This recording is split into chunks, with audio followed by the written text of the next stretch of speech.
Hello students, कैसे हैं आप लोग। आज हम लोग पढ़ने वाले हैं बायोलॉजिकल क्लासिफिकेशन के आगे के टॉपिक्स के बारे में। जैसे एनसीईआरटी का सेकंड चैप्टर ये चल रहा है, बायोलॉजिकल क्लासिफिकेशन। अभी तक हमने फर्स्ट चैप्टर पढ़ लिया एनसीईआरटी में, और एनसीईआरटी में द लिविंग वर्ल्ड जो फर्स्ट चैप्टर है इसके बारे में हमने पढ़ा है।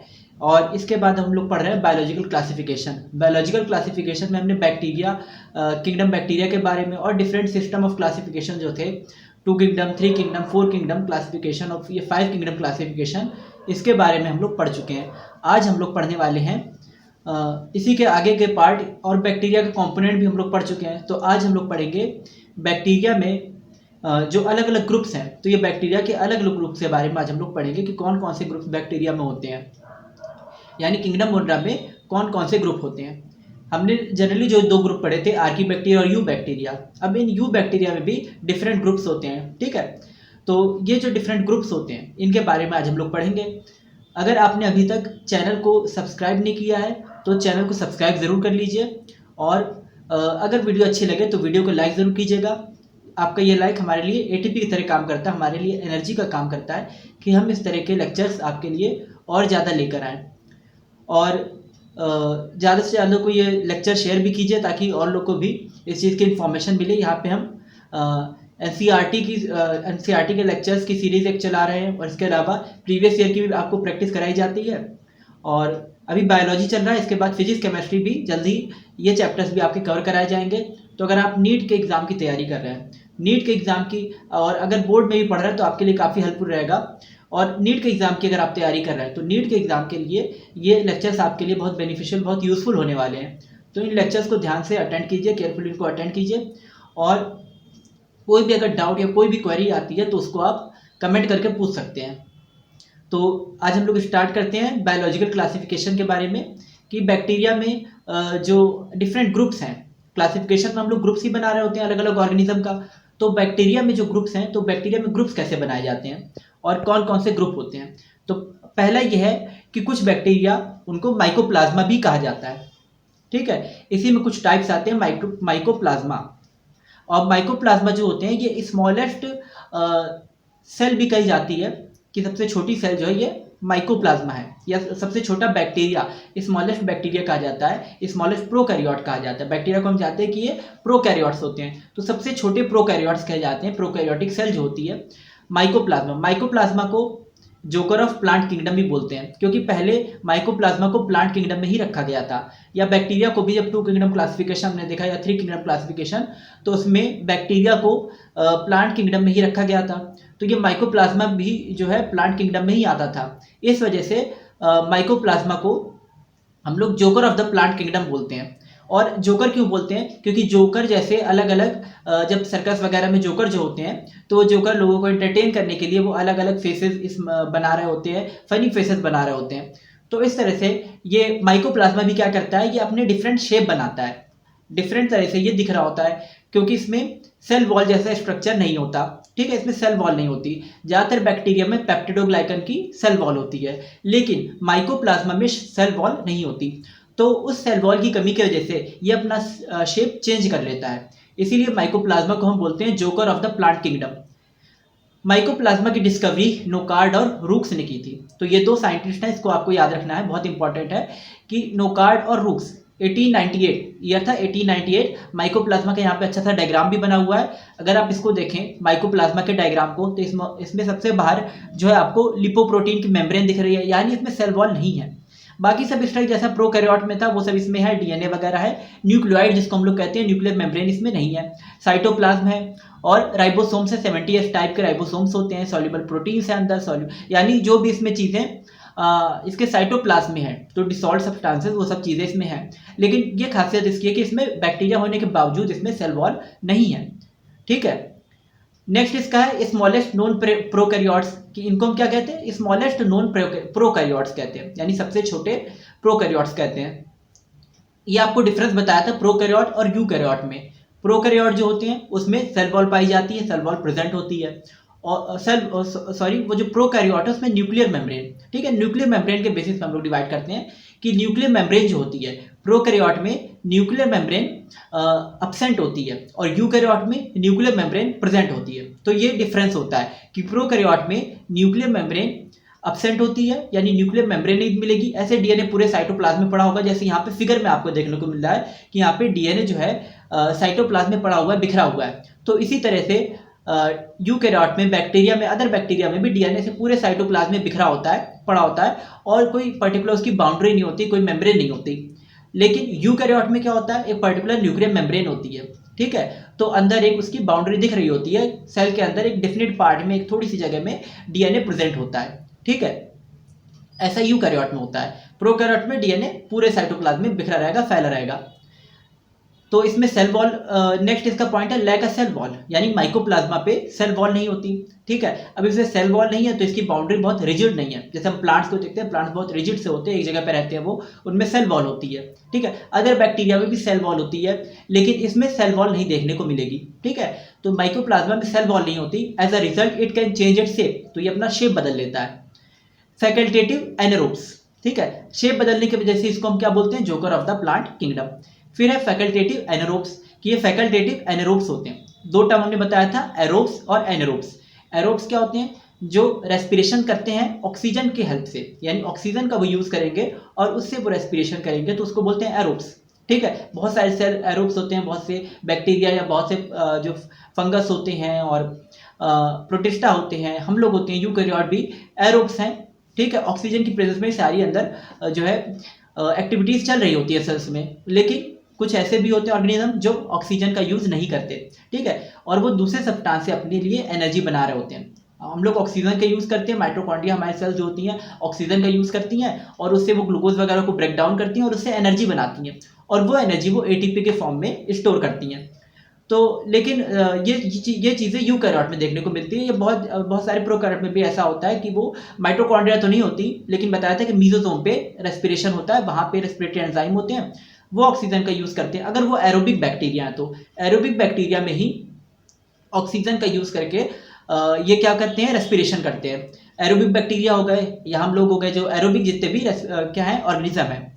तो एरोबिक ऑर्गेनिज्म जो होते हैं वो ऑक्सीजन का यूज़ करते हैं और एनारोबिक ऑर्गेनिज्म ऑक्सीजन के अलावा किसी और सब्सटेंस का यूज़ कर लेंगे, ऑक्सीजन का यूज़ नहीं करते, इसीलिए इनको बोला जाता है एनारोबिक, ठीक है। और लेकिन ये माइकोप्लाज्मा क्या है, माइकोप्लाज्मा जो होते हैं फैकल्टेटिव एनारोब्स होते हैं, यानी ये क्या करते हैं, जब इनके पास ऑक्सीजन अवेलेबल होगी तो ऑक्सीजन की प्रेजेंस में ये अपने अंदर मीजोसोम वगैरह पे ऑक्सीजन की हेल्प से क्या करेंगे, ग्लूकोज वगैरह का ब्रेक डाउन करेंगे, उससे एनर्जी बनाएंगे और एटीपी के फॉर्म में स्टोर करेंगे।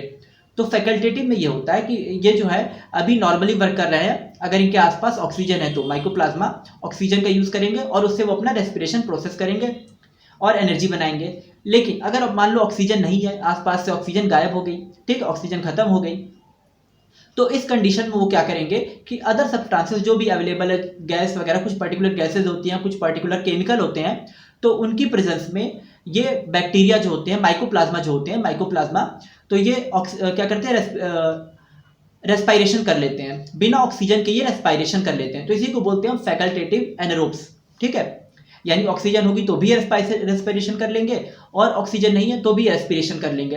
तो इन्हीं को बोला जाता है फैकल्टेटिव एनारोब्स, यानी ये लचीले हैं, ठीक है, जैसा माहौल होगा उसी तरह से ये काम करेंगे। दूसरा है ऑल्सो कॉल्ड प्लूरोनोमोनिया लाइक ऑर्गेनिजम्स, ठीक है, इनको प्लूरोनोमोनिया लाइक ऑर्गेनिज्म भी कहते हैं, ठीक है। प्लूरो का मतलब क्या है यहाँ पे, प्लूरोनोमोनिया, ठीक है, ये रिलेटेड है लंग्स से, यानी रेस्पिरेटरी डिसीज वगैरह से, ठीक है, जिनमें ये डिसीज होती है, जैसे कैटल्स में हो जाती है या एनिमल्स में हो जाती है, ठीक है, तो उनको न्यूमोनिया जैसे सिम्टम देखने को मिलते हैं, ठीक है। इसी वजह से इसको बोला जाता है प्लूरोनोमोनिया लाइक ऑर्गेनिज्म, यानी जो बैक्टीरिया न्यूमोनिया कर रहे होते हैं, ठीक है, ये कुछ वैसे ही दिखते हैं और इनके सिम्टम भी वैसे ही होते हैं न्यूमोनिया के जैसे। तो प्लूरोनोमोनिया लाइक ऑर्गेनिज्म कहा जाता है। जिस तरह से जो न्यूमोनिया के बैक्टीरिया जैसे दिख रहे होते हैं, तो वैसे ये माइकोप्लाज्मा भी दिखते हैं और उन्हीं के जैसे सिम्टम्स शो करते हैं। यानी अगर न्यूमोनिया जैसे कफ हो रहा है या जो भी न्यूमोनिया के सिम्टम्स जो होते हैं, ठीक है, अगर वो शो हो रहा है तो वो ये भी माइकोप्लाज्मा भी कुछ वैसे ही सिम्टम्स शो करेंगे जब ये किसी एनिमल में या किसी कैटल में एंटर करेंगे। तो यानी उसको जब डिसीज करेंगे तो न्यूमोनिया के जैसे ही सिम्टम शो करेगा। इसीलिए इसको बोलते हैं pleuropneumonia like organism. First isolated from cattle suffering from pleuropneumonia. तो सबसे पहले इसको कैटल से निकाला गया था। एक कैटल थी और वो कैटल क्या कर रही थी, प्लूरोनोमोनिया, उसमें सिम्टम दिख रहे थे, न्यूमोनिया के सिम्टम दिख रहे थे, तो उसमें से इसको सबसे पहले आइसोलेट किया गया। Cause diseases in plants and animals. ये माइकोप्लाज्मा जो होते हैं ये प्लांट्स और एनिमल में डिजीज कर रहे होते हैं, ठीक है। It is also called joker of the plant kingdom. ये चीज पहले क्लियर करा दी कि इनको प्लांट किंगडम का जोकर कहा जाता है, क्योंकि ये अपना शेप वेरी कर लेते हैं, चेंज कर लेते हैं, इस वजह से इनको प्लांट किंगडम का जोकर कहा जाता है। नेक्स्ट है इसके बारे में, माइकोप्लाज्मा के बाद साइनोबैक्टीरिया। ये बहुत इंपॉर्टेंट है और इनमें बैक्टीरिया के कैरेक्टरिस्टिक्स भी हैं और प्लांट के कैरेक्टरिस्टिक्स भी हैं। साइनोबैक्टीरिया जो होते हैं ये ऑटोट्रॉफ होते हैं, ये अपना फूड खुद से बना सकते हैं, ठीक है। तो साइनोबैक्टीरिया, अब साइनोबैक्टीरिया क्या है कि प्रोकैरियोटिक कहे जाते हैं इनको, ब्लू ग्रीन एल्गी भी कहा जाता है साइनोबैक्टीरिया को, ठीक है। साइनो टर्म का मतलब कॉपर से रिलेट किया जाता है या ब्लू कलर से, तो ये बैक्टीरिया जो होते हैं ब्लू ग्रीन एल्गी भी कहे जा सकते हैं साइनोबैक्टीरिया। इसमें क्या है, ये प्रोकैरियोटिक, ठीक है, ये प्रोकैरियोटिक हैं, जैसे अदर बैक्टीरिया प्रोकैरियोटिक थे, ये भी प्रोकैरियोटिक होते हैं। इसमें न्यूक्लियर मेम्ब्रेन नहीं होती और सेल ऑर्गेनल नहीं होते, ठीक है, ये प्रोकैरियोटिक सेल इसमें होती हैं। दूसरा है यूनिसेलुलर और कोलोनियल, यानी ये बैक्टीरिया जो होते हैं ये सिंगल सेल भी इनका जो होता है, आगे अलग अलग एक एक सेल भी देखने को मिल सकती है, यानी उस फॉर्म में भी ये रह सकते हैं जैसे एक इंसान अलग रहता है अलग थलग दुनिया से, ठीक है। तो उस तरह से भी ये जो बैक्टीरिया वो अलग थलग भी देखने को मिल सकते हैं, ठीक है। जो संत वगैरह होते हैं या सूफी टाइप के लोग होते हैं अलग थलग दुनिया से कट के रहते हैं, ठीक है। तो उसी तरह से ये बैक्टीरिया जो है वो भी अलग थलग रहता है, ठीक है। और तो उसको हम बोलेंगे यूनिसेलुलर, सिंगल सेल्ड, ठीक है। और कभी कभी ये कॉलोनी में भी देखने को मिलेगा, सिंगल सेल तो है ही, यूनिसेलुलर तो है ही, साथ में ये बहुत सारे सेल्स जो होंगी इसकी कॉलोनी बना लेती है पास में आके, ठीक है। तो जब ये कॉलोनी बना लेगी, ज़्यादातर ये जो बैक्टीरिया देखने को मिलते हैं तो कॉलोनी बना के रहते हैं। तो जब इसकी कॉलोनी मिलती है तो इसको कॉलोनियल बोलते हैं। तो यहाँ पे जैसे आपको डायग्राम दिख रहा है, ठीक है, ये अगर आप बात करें यहाँ पे इसका डायग्राम बना हुआ है, ठीक है।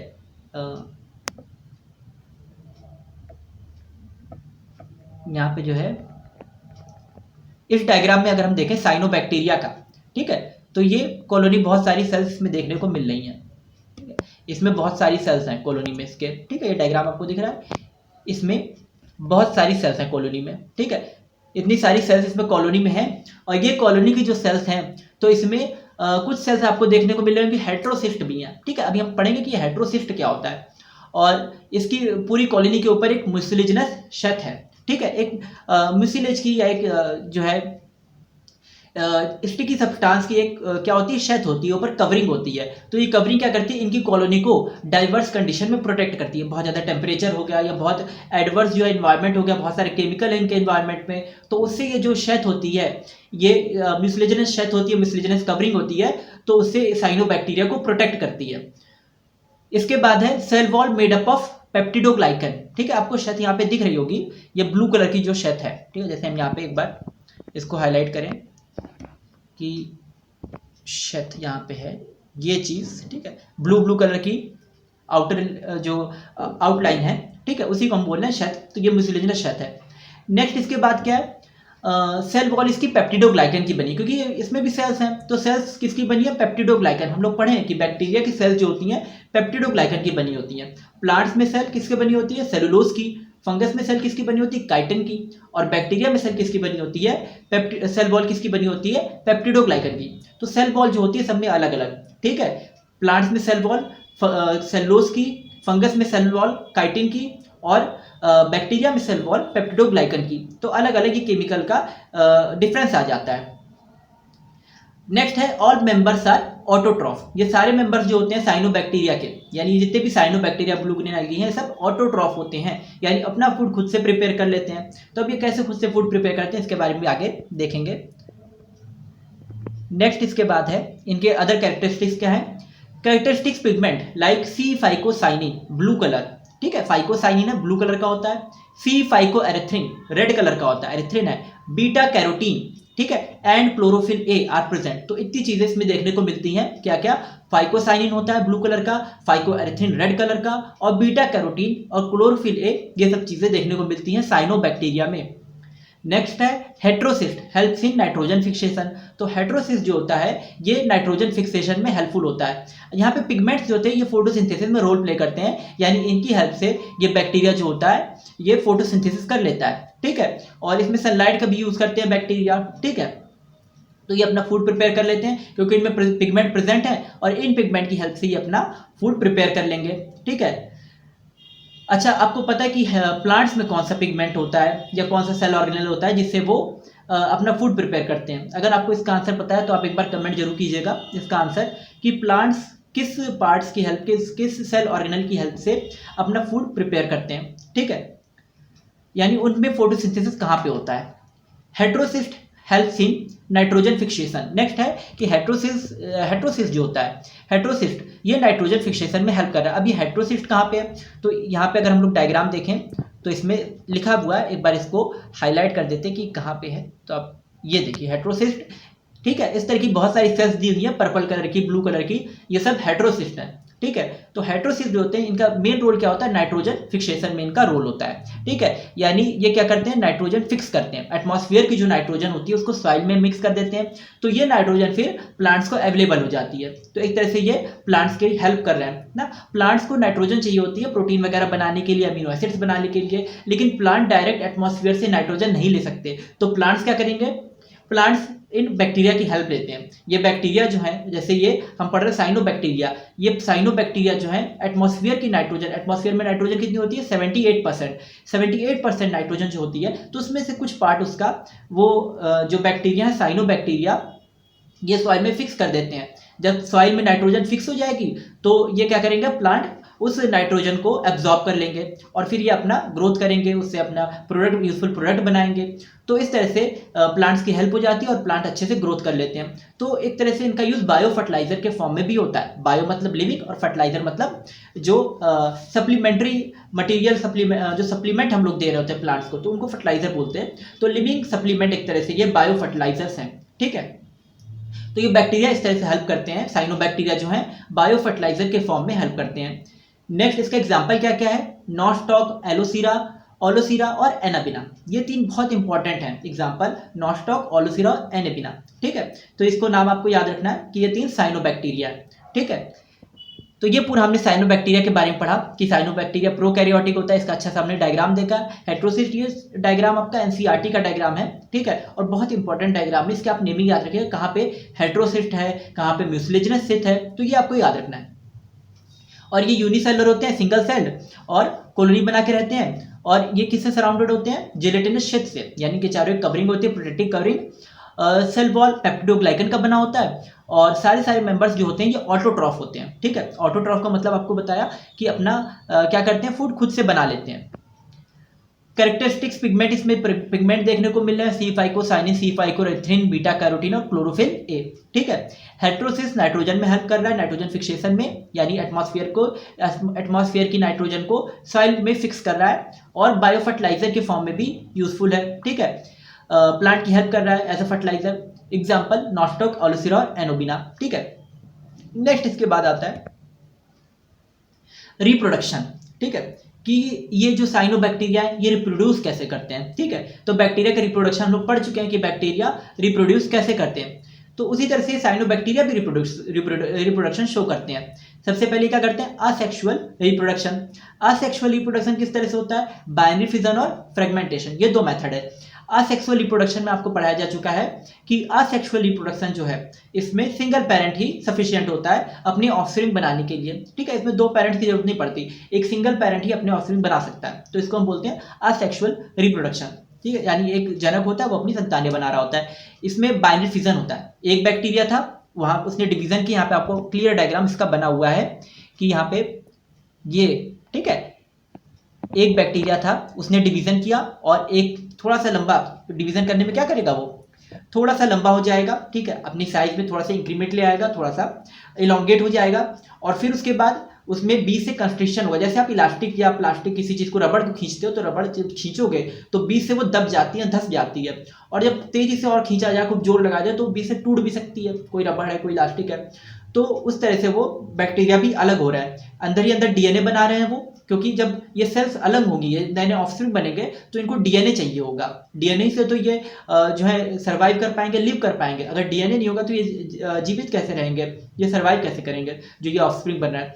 तो बैक्टीरिया में डीएनए जो होता है वो डीएनए तो पूरे सेल को कंट्रोल करता है ना, उसके सारे जो भी काम चल रहा होता है, फंक्शन, रेस्पिरेशन, डाइजेशन, सेल के अंदर जो कुछ भी चल रहा होता है उसको डीएनए रेगुलेट करता है। ठीक है, तो डीएनए का होना बहुत ज़रूरी है। ठीक है, डीएनए बैक्टीरिया में तो ये डीएनए सिंथेसिस होता है, बाइनरी फिजन में डीएनए सिंथेसिस होगा, यानी बहुत सारा डीएनए बन जाएगा। डीएनए यहाँ पे आपको दिख रहा है कितना सारा डीएनए बन रहा है, और फिर उसमें साइटोप्लाज्म धीरे धीरे बढ़ जाएगा, और फिर जब बैक्टीरिया अलग अलग होंगे, बी से सेपरेट होंगे, तो ये बैक्टीरिया के जो ऑफस्प्रिंग नए बने हैं तो इनमें अलग अलग डीएनए और अलग अलग साइटोप्लाज्म अलग अलग इनको मिल जाएगा। तो इस तरह से एक बैक्टीरिया से 2 बैक्टीरिया बन जाते हैं, 2 से 4, 4 से 8, इस तरह से इनकी पॉपुलेशन बढ़ती रहती है, जनसंख्या बढ़ती रहती है। तो ये बाइनरी फिजन करते हैं बैक्टीरिया, साइनोबैक्टीरिया जो है, और इनमें फ्रेगमेंटेशन भी होता है। साइनोबैक्टीरिया में बाइनरी फिजन के अलावा फ्रेगमेंटेशन भी देखने को मिलता है। अब ये फ्रेगमेंटेशन क्या है? एक बैक्टीरिया जो है, ठीक है, ये नेक्स्ट हम लोग यहाँ पे देख रहे हैं डायग्राम, ये वाला। ठीक है, फ्रेगमेंटेशन की एक बैक्टीरिया था, लंबा सा ऐसे स्ट्रक्चर था। ठीक है, अभी हमने कॉलोनी देखी, उसमें से अलग अलग हो गए। ठीक है, एक सेल के कई पार्ट्स हो गए और वो पार्ट्स अलग अलग होके अलग अलग बैक्टीरिया बना लिए। ठीक है, तो इसको बोलते हैं फ्रेगमेंटेशन। तो साइनोबैक्टीरिया की बॉडी में फ्रेगमेंटेशन भी हो सकता है कि एक बैक्टीरिया जो है वो बी से ब्रेक डाउन होके बहुत सारे बैक्टीरिया बना ले, तो इसको हम लोग बोलते हैं फ्रेगमेंटेशन। ठीक है, तो ये आपको क्लियर है योग कि रिप्रोडक्शन किस तरह से हो रहा है? असेक्सुअल रिप्रोडक्शन बाइनरी फिजन और फ्रेगमेंटेशन से हो रहा है। ठीक है, नेक्स्ट इसके बाद आता है एक्टिनोमाइसिटिस। ठीक है, बहुत इंपॉर्टेंट चीज है साइनोबैक्टीरिया में। एक्टिनोमाइसिटिस, साइनोबैक्टीरिया के बाद बैक्टीरिया का एक और ग्रुप है एक्टिनोमाइसिटिस, बहुत इंटरेस्टिंग ग्रुप है ये एक्टिनोमाइसिटिस जो है। तो ये जो एक्टिनोमाइसिटिस होते हैं इनको हम कैसे समझ सकते हैं कि जब बारिश होती है तो बारिश के बाद बहुत अच्छी खुशबू आ रही है, जहाँ पर मैदानी इलाका होता है, घास वगैरह होती है, तो बहुत मिट्टी वगैरह होती है। ठीक है, तो बहुत अच्छी वहाँ पे खुशबू एक आ रही होती है बारिश के बाद भीनी भीनी से। तो ये खुशबू जो होती है, ये जो परफ्यूम के जैसा ये सेंट जो होता है, नेचुरल सेंट, तो ये किस वजह से होता है? ये इन एक्टिनोमाइसिटिस की वजह से, यानी इन सॉइल बैक्टीरिया की वजह से होता है। ये एक्टिनोमाइसिटिस ये सॉइल बैक्टीरिया होते हैं और इनका बहुत जगह पे यूज़ होता है। ठीक है, और ये क्या करते हैं, ये बहुत अच्छी स्मेल प्रोड्यूस करते हैं जब बारिश होती है उस टाइम पे, बहुत अच्छी। तो इनको एक तरह से परफ्यूम फैक्ट्री भी बोला जाता है। ठीक है, और इनको डॉक्टर भी कहते हैं सॉइल का, कि सॉइल के डॉक्टर होते हैं। ठीक है, सॉइल को क्या कर रहे होते हैं, अभी हम इसमें देखेंगे कि किस तरह से सॉइल को रेगुलेट कर रहे होते हैं उसको। ठीक है, तो एक्टिनोमाइसिटिस जो है, actinomycetes resemble fungi because of their elongated cells that branch into filaments और हाइफे। अच्छा, देख रहे हैं हम इनका फिगर, अगर देख रहे हैं यहाँ पे ऑरेंज कलर का फिगर बना हुआ है इनका एक्टिनोमाइसिटिस का, साइड में अगर आप देखें यहाँ पे तो ये फिगर बना हुआ है इनका एक्टिनोमाइसिटिस का। तो अगर आप फिगर देखें तो ये कुछ फंगस के जैसे दिख रहा है, फंगस में ऐसे ही फिलामेंट। अगर आप अभी इसके बाद जो लेक्चर्स होंगे उनमें आप फंगस के बारे में पढ़ेंगे, तो फंगस में भी ऐसे ही फिलामेंट होते हैं, ऐसे ही तार जैसे, जाल के जैसा स्ट्रक्चर होता है। ठीक है, नेटवर्क के जैसा स्ट्रक्चर होता है। एक्टिनोमाइसिटिस यानी इन बैक्टीरिया में भी इसी तरह का स्ट्रक्चर होता है, जैसे फंगस में नेटवर्क के जैसा, जाल के जैसा स्ट्रक्चर देखने को मिलता है।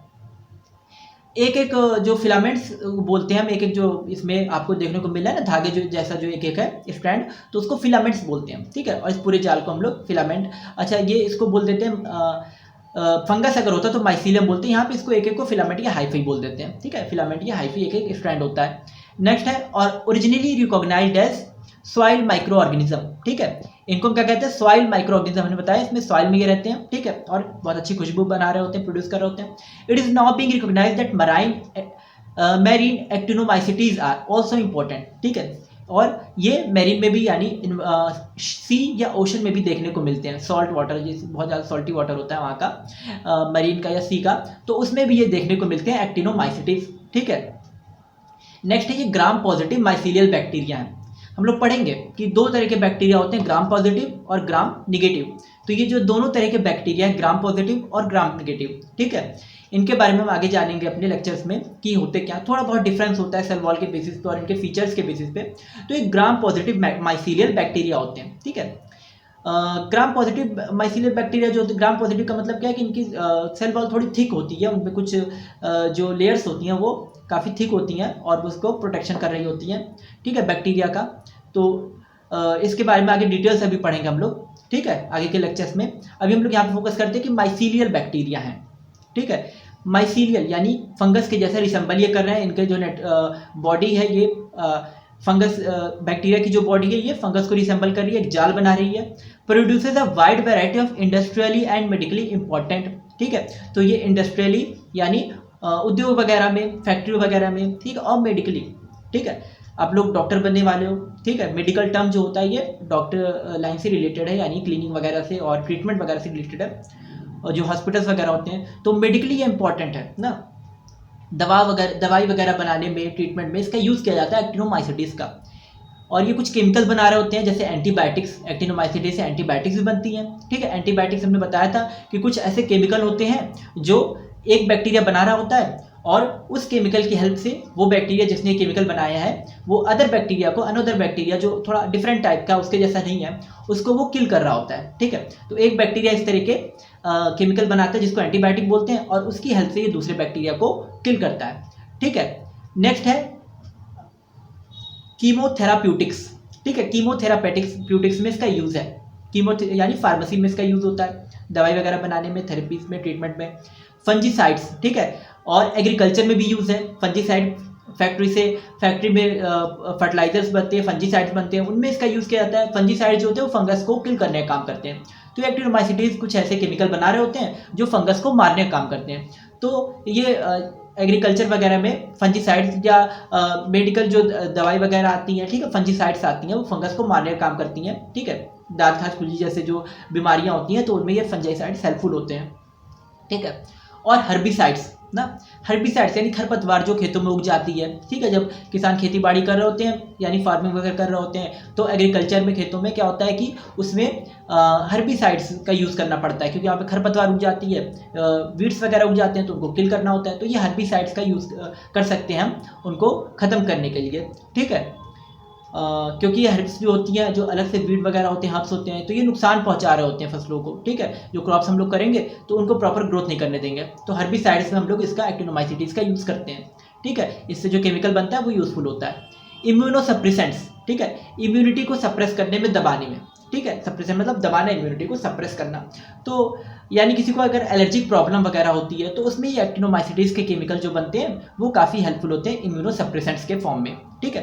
तो इस तरह से एक्टिनोमाइसिटीज के बारे में हमने पढ़ा कि एक्टिनोमाइसिटीज फंगस के जैसा होता है, सॉइल में देखने को मिलता है, ठीक है। और बारिश के समय जो खुशबू एक अच्छी सी होती है वो भीनी इसकी वजह से, खुशबू इसकी वजह से होती है, एक्टिनोमाइसिटीज की वजह से होती है। मेडिकल में और इसका एग्रीकल्चर में, ठीक है, काफ़ी जगह बहुत इसका यूज़ है, ठीक है। नेक्स्ट इसके बाद हम लोग बात करते हैं एक्टिनोमाइसिटीज के बाद। तो यहाँ पे जो है आपकी स्लाइड कंप्लीट हो गई है, ठीक है। इतने टाइप हैं, यहाँ पे हमने साइनोबैक्टीरिया, माइकोप्लाज्मा तो पहले ही कवर कर लिया है, ठीक है। तो माइकोप्लाज्मा हो गया, ठीक है। माइकोप्लाज्मा के बारे में आपको बताया था कि joker of the plant kingdom कहते हैं, सेल वॉल इसमें नहीं होती और ये अपना शेप चेंज कर लेते हैं, ठीक है। नेक्स्ट इसके बारे में बताया आपको कि साइनोबैक्टीरिया ऑटोट्रॉफिक होते हैं, अपना फूड खुद से बनाते हैं और नाइट्रोजन फिक्सेशन भी कर लेते हैं और ये कॉलोनी में रहते हैं, ठीक है। नेक्स्ट आपको बताया रिप्रोडक्शन इनका कि साइनोबैक्टीरिया रिप्रोडक्शन कैसे करते हैं, तो बाइनरी फिजन से और फ्रेगमेंटेशन से रिप्रोडक्शन करते हैं। नेक्स्ट एक्टिनोमाइसिटीज के बारे में बताया, ये सब बैक्टीरिया के ही तो ग्रुप हैं। तो एक्टिनोमाइसिटीज जो ग्रुप होता है तो इसके बैक्टीरिया जो हैं ये क्या करते हैं, ये फंगस को रिसेंबल करते हैं, यानी फंगस के जैसे होते हैं और फंगस की जैसे इनके इसमें नेटवर्क देखने को मिलेंगे और सेल में पाए जाएंगे। और सेल में जो एक सेंट होगी, एक स्वीट सेंट होगी, वो इनकी वजह से एक्टिनोमाइसिटीज की वजह से होती है। जब बारिश के समय एक स्मेल होती है, स्वीट स्मेल, तो वो एक्टिनोमाइसिटीज की वजह से होती है। और इनका यूज़ हम लोग मेडिकल में कर सकते हैं, एग्रीकल्चर में कर सकते हैं, काफ़ी पॉजिटिव इसके यूजेस हैं, ठीक है। तो इसीलिए एक्टिनोमाइसिटीज जो होते हैं इनको क्या कहा जाता है, सॉइल डॉक्टर भी कहा जाता है, ठीक है। कहीं कहीं लिटरेचर में सॉइल डॉक्टर वगैरह देखने को मिलता है। आई होप आपको ये वीडियो अच्छा लगा होगा और ऐसे ही वीडियो लेक्चर्स हम आगे भी फ्यूचर में आपके लिए बहुत सारे वीडियो लेक्चर्स लेके आएंगे, हर चैप्टर के PYQ और डिटेल लेक्चर्स और रैंक बूस्टर, सब कुछ आपके लिए important concepts, most repeated question, हर चीज़ें शॉर्ट में वीडियो में आपको कवर कराई जाएंगी। बायोलॉजी और इसके अलावा फिजिक्स केमिस्ट्री भी कोशिश की जा रही है, उसके भी जल्दी से जल्दी लेक्चर प्रिपेयर करके आपको प्रोवाइड किए जाएँ। आप लोग इतनी देर लेक्चर में साथ बने रहे, इसके लिए आपका बहुत बहुत धन्यवाद, थैंक यू। और अगर आपको लेक्चर अच्छा लगा हो तो लेक्चर को, इस वीडियो को लाइक ज़रूर कीजिए और ज़्यादा से ज़्यादा लोग को शेयर कीजिए और कोई भी डाउट, कोई भी क्वेरी होती है, कुछ भी अगर आपको पूछना होता है चैनल से रिलेटेड, लेक्चर से रिलेटेड, या कोई भी कन्फ्यूज़न है, ठीक है, तो उसको आप हमारे जो है चैनल पे इस वीडियो पे भी कमेंट कर सकते हैं, या हमारी कम्युनिटी में आप पोस्ट कर सकते हैं उस चीज़ को, आपके क्वेश्चन को, या हमारे व्हाट्सएप चैनल वगैरह भी हैं, ठीक है, तो उसमें आप मैसेज करके बता सकते हैं, ठीक है, आपके जो भी डाउट हैं आप उसमें पूछ सकते हैं, क्लियर कर सकते हैं। Thank you for watching. मिलते हैं अगली वीडियो में। चैनल को सब्सक्राइब जरूर कीजिए ताकि आपको आगे की अपडेट्स टाइम टू टाइम मिलती रहे। Thank you.